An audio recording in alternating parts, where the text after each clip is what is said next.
Welcome to Mind Portal question and answer video. CIL non executive to executive exam crack करना हुआ और भी आसान माइंड पोर्टल के साथ। माइंड पोर्टल लेके आया है CIL एग्जाम के लिए test series and online classes. CIL non executive to executive exam के लिए पेपर 1 बैच तो स्टार्ट हो रहा है 25 अगस्त। Mind portal app and website पे आपको CIL non executive to executive exam के लिए वेरियस सब्जेक्ट की test series and online classes available हैं। मार्केटिंग एंड सेल्स के लिए test series and online classes available है। फाइनेंस के लिए टेस्ट सीरीज, पर्सनल के लिए टेस्ट सीरीज, एक्सकवेशन के लिए online classes plus test series available है। For more information contact us on the given below number. तो आइए शुरू करते हैं CIL non executive to executive paper 1 common syllabus question and answer video. The rate of PRP for E1 to E3 executives is A 50% of basic, B 40% of basic, C 30% of basic, D 60% of basic. Answer is B 40% of basic. Department of public enterprises की guidelines जो कि second और third पे revision committees की recommendation पर based है।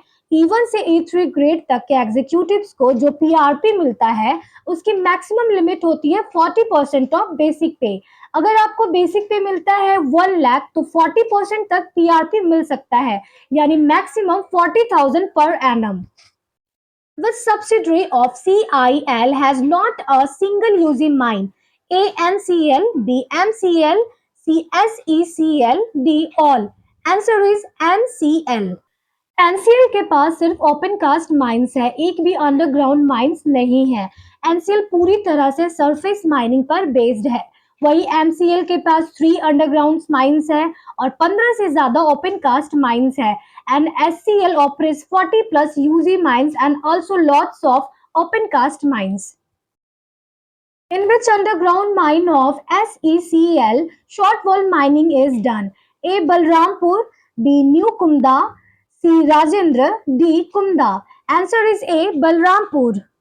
Short wall mining, जिसे हम ऑब्लक शॉर्ट वॉल मेथड भी कहते हैं, ये टेक्निक स्पेशली डेवलप की गई है कोल पिलर्स को एफिशिएंटली निकालने के लिए अंडरग्राउंड माइंस में।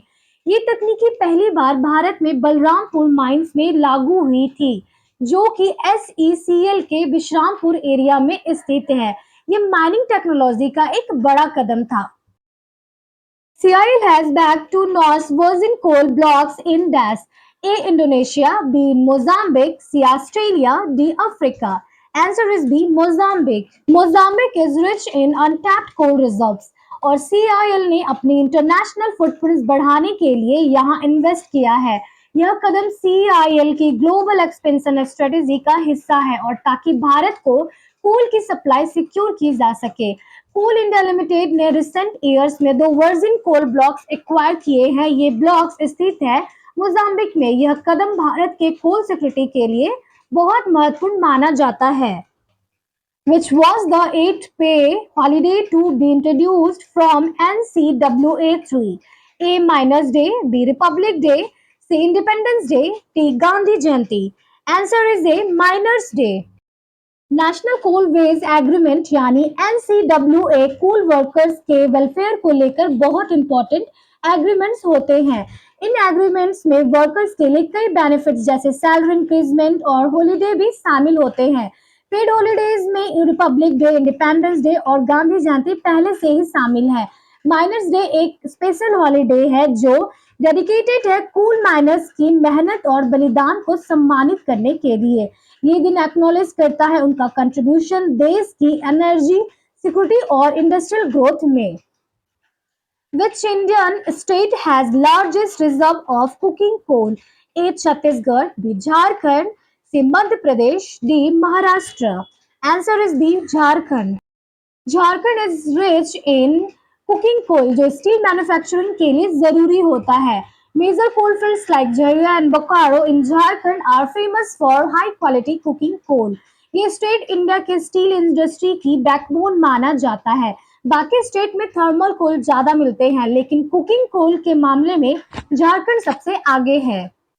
Representatives from which of the following companies are included in NCWA 8? A. SCCL, B. TISCO, C. ICML, D. All of the above. Answer is D. All of the above. The national coal wage agreement 8 में सिर्फ CIL ही नहीं बल्कि कुछ non CIL coal producing companies के भी representatives को शामिल किया गया था। SCCL तेलंगाना की एक सरकारी कोल माइनिंग कंपनी है। टिस्को प्राइवेट सेक्टर की कंपनी है जो कैप्टिव कोल माइनिंग करती है। ICML CESC ग्रुप की कंपनी है जो कैप्टिव कोल माइनिंग करती है। How much rebates is admissible under Section 80C? A. Rupees 1 lakh. B. Rupees 120 lakh. C. Rupees 90,000. D. Rupees 1 lakh 50,000. Answer is D. Rupees 1 lakh 50,000. Section 80C of the income tax act एक ऐसा provision है जो individuals और Hindu undivided families को allow करता है कि वो अपने एलिजिबल इन्वेस्टमेंट और खर्चों पर टैक्सेबल इनकम से डिडक्शन क्लेम कर सके। मतलब ये हुआ कि अगर आप कुछ स्पेसिफिक सेविंग इंस्ट्रूमेंट्स में इन्वेस्ट करते हैं जैसे LIC, PPF, ELSS और होम लोन प्रिंसिपल रीपेमेंट, तो आप 1,50,000 तक की इनकम पर टैक्स छूट ले सकते हैं अंडर सेक्शन 80C के तहत। Which company in India is the largest producer of lignite? A. GMDCL, B. NCL, C. GPCL, D. RSMML. Answer is B. NLC. NLC India limited, जिसे पहले नेवेली लिग्नाइट कॉर्पोरेशन के नाम से जाना जाता था, एक नवरत्न पब्लिक सेक्टर इंटरप्राइजेज है जो मिनिस्ट्री ऑफ कोल के अधीन काम करती है। NLC हर साल 250 लाख टन से भी ज्यादा लिग्नाइट प्रोड्यूस करती है। साथ ही यह लिग्नाइट से बिजली भी बनाती है। ये कंपनी लिग्नाइट माइनिंग और लिग्नाइट बेस्ड पावर जनरेशन में देश की लीडिंग कंपनी है और तमिलनाडु के नवेली रीजन से ऑपरेट करती है। What is TDS? A. Total deduction from salary. B. Tax deduction at source. C. Tax deduction from salary. D. Total deduction at source. Answer is B. Tax deduction at source. Tax deduction at source एक ऐसा system है जिसमें जब किसी को payment किया जाता है जैसे सैलरी, रेंट, कमीशन, इंटरेस्ट, तो उसी समय टैक्स काट लिया जाता है और सरकार को जमा करवा दिया जाता है। इसका मेन फोकस है कि सरकार को रेगुलर बेसिस पर टैक्स कलेक्शन मिलता रहे और लोगों को वन टाइम में भारी रकम ना चुकानी पड़े। मान लीजिए आपने किसी को 50,000 की पेमेंट की और उस पर 10% TDS लागू होता है, तो आप उसे 45,000 देंगे और 5,000 सरकार को TDS के रूप में जमा कराएंगे।